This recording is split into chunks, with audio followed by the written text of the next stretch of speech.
हमारे सभी दर्शकों को सादर प्रणाम। जय श्री कृष्ण। आज मैं आपको विवाह में देरी के 2-3 महत्वपूर्ण सूत्र बताऊंगा। आज से 10-20 साल पहले 22-23 साल की उम्र होती थी, तब भी माता पिता को चिंता रहती थी। लेकिन आज यह स्थिति 30 से अधिक हो चुकी है, बल्कि यूँ कहें 35 साल से अधिक आयु होने के बाद भी विवाह की रुचि बच्चों की नहीं होती है। इसका मुख्य कारण है शिक्षा और आय के साधन। नौकरी अच्छी नहीं लगती है, उसके कारण भी विवाह में देरी हो जाती है। और शिक्षा भी यदि अच्छी नहीं हो पा रही है या कोई आगे से आगे मास्टर डिग्री ले रहे हैं बच्चे, तब भी विवाह में देरी होती ही है। लेकिन ज्योतिष में ऐसी कौन सी स्थितियां हैं जिनके कारण विवाह में देरी होती है, इसके बारे में पूर्व में भी मैंने बहुत सी जानकारियां आपको इस चैनल के माध्यम से दी है। जो लोग पहली बार इस चैनल को देख रहे हैं वे इस चैनल को सब्सक्राइब अवश्य करें। नीचे सब्सक्राइब का लाल बटन है, उसे अवश्य दबाएं ताकि आपको समय पर सारी जानकारियां मिल पाएगी। मेरे आने वाले सभी वीडियो आपको समय पर मिल पाएंगे। तो चलते हैं आज के इन महत्वपूर्ण सूत्रों को समझते हैं। छोटे से सूत्र हैं और बिल्कुल फिक्स सूत्र भी हैं और इनको आप आसानी से समझ सकते हैं। इस प्रकार का योग किसी लड़के या लड़की की कुंडली में हो तो विवाह में देरी अवश्य बनती है। सबसे पहले तो आप इस चार्ट को ध्यानपूर्वक देखें। इस चार्ट को समझेंगे तभी आप आगे की प्रक्रिया सीख पाएंगे। वैसे तो मैं प्रत्येक वीडियो में इस जानकारी को देता हूँ, लेकिन जो लोग नए जुड़े हैं वे भी इस चार्ट को समझ सकते हैं, सीख सकते हैं। आपकी जो लग्न कुंडली है उसको खोलकर देखना है, जिसे जन्म कुंडली कहते हैं। D1 चार्ट बोलते हैं, उसे खोलकर देखें। और कोई भी कुंडली खोलकर नहीं देखनी है, चाहे लड़का हो चाहे लड़की।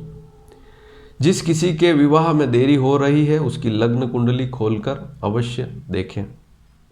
और आपकी कुंडली में 12 भाव लिखे हैं और 12 भावों में कोई न कोई अंक लिखा हुआ होता है, वहाँ पर राशि लिखी हुई नहीं होती है।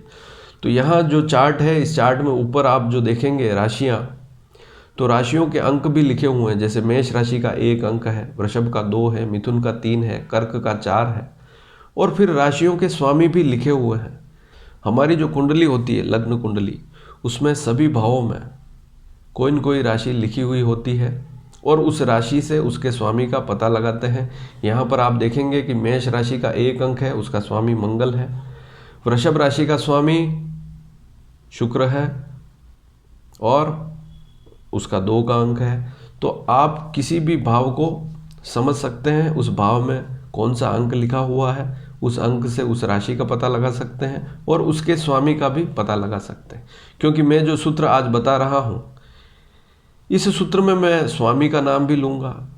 तो स्वामी का जैसे ही नाम लूँ तो आप उस भाव से संबंधित स्वामी को इस चार्ट से समझ सकते हैं। तो सबसे पहला सूत्र आप समझें, बिल्कुल फिक्स सूत्र है। सबसे पहला सूत्र कि मंगल यदि कुंडली में 6ठे भाव में बैठा हो, किसी भी राशि में हो सकता है। मंगल यदि कुंडली में 6ठे भाव में बैठा हो, 6ठ भाव में बैठा हो, किसी भी राशि में हो सकता है। और सप्तम का स्वामी, सप्तम भाव में जो राशि लिखी हुई है उसका स्वामी यदि वक्री हो तो विवाह में देरी होती है। ऐसा भी हो सकता है कि सप्तम का स्वामी मंगल ही हो, 6ठे भाव में बैठकर वक्री अवस्था में हो। ऐसी स्थिति भी विवाह में देरी का कारण बनती है। तो सबसे पहला सूत्र आपने क्या समझा कि 6ठे भाव में मंगल हो और सप्तम का स्वामी वक्री हो तो विवाह में देरी बनती है। वक्री ग्रह कौन कौन से होते हैं? बुध, शुक्र, मंगल, गुरु, शनि। तो बुध की राशियां मिथुन और कन्या होती है, शुक्र की राशि वृषभ और तुला होती है, मंगल की राशि मेष और वृश्चिक होती है, गुरु की राशि धनु और मीन होती है, शनि की राशि मकर और कुंभ होती है। ये राशियां सप्तम में हो और ये ही वक्री अवस्था में हो तो विवाह में देरी होती है। अब आप दूसरे सूत्र को समझें। दूसरा सूत्र, यदि आप यहाँ पर देखें कि चौथा भाव, चौथे भाव में शनि और शुक्र बैठे हों दोनों साथ में, और चंद्रमा कुंडली में छठे, आठवें या 12वें भाव में हो, तीनों में से किसी एक भाव में हो सकता है चंद्रमा, और शुक्र शनि दोनों चौथे भाव में हो, ऐसी स्थिति में भी विवाह में देरी होती है। तो पहला और दूसरा सूत्र आपको समझ में आ गया होगा। अब तीसरे सूत्र की तरफ चलेंगे। तीसरा सूत्र, सप्तम भाव में शुभ ग्रह बैठे हों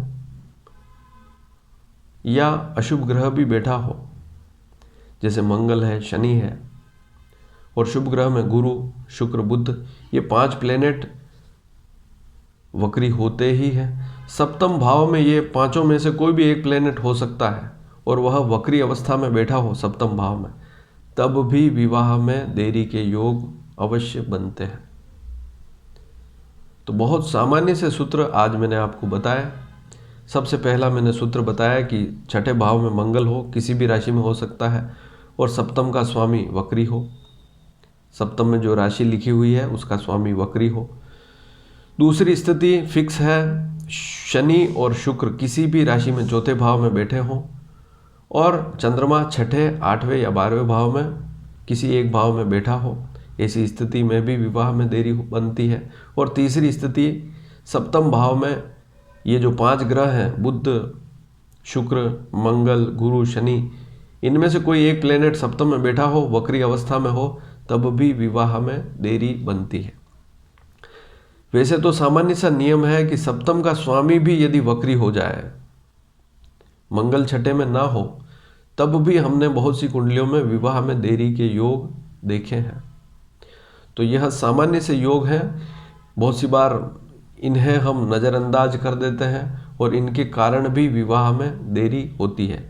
वैसे तो पूर्व के वीडियो में मैं बता चुका हूँ कि सप्तम का स्वामी, फिर सप्तम का कारक, फिर सप्तम जो भाव है उसको भी देखना पड़ता है।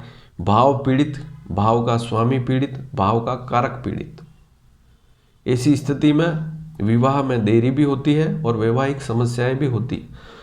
तो हर भाव के लिए यह नियम है कि भाव पीड़ित होना, किसी भी भाव में पाप ग्रह बैठे हों, भाव का स्वामी पीड़ित हो और भाव का कारक वह भी पीड़ित अवस्था में हो, तो ऐसी स्थिति में भी समस्याएं रहती है। सप्तम भाव का कारक लड़के की कुंडली में शुक्र होता है, शुक्र यदि वक्री हो तब भी स्थिति खराब रहती है। लड़की की कुंडली में सप्तम का कारक गुरु होता है, गुरु भी कुंडली में, लड़की की कुंडली में वक्री अवस्था में हो, तो ऐसी स्थिति में भी विवाह में देरी की स्थितियां बनती है। तो इन योगों को आप आसानी से देखकर समझ सकते हैं।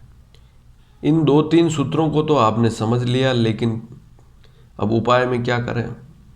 तो आपको लग्न कुंडली में लग्न प्रथम भाव को देखना होगा, उसका स्वामी कौन है। यदि वह छठे, 8वें, 12वें भाव में नहीं है तो उसके रत्न धारण करेंगे, तब भी आपको लाभ मिलेगा। लग्नेश को बलवान करना बहुत ही जरूरी है।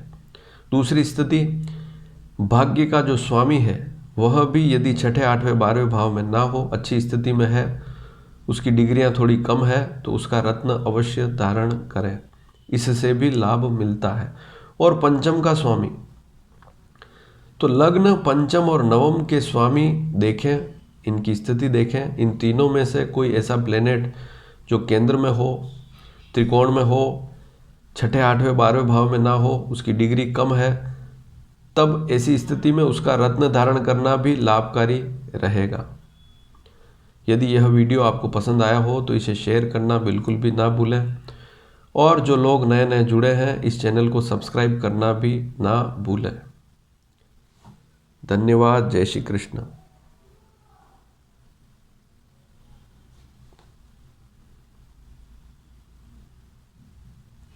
धन्यवाद। जय श्री कृष्ण।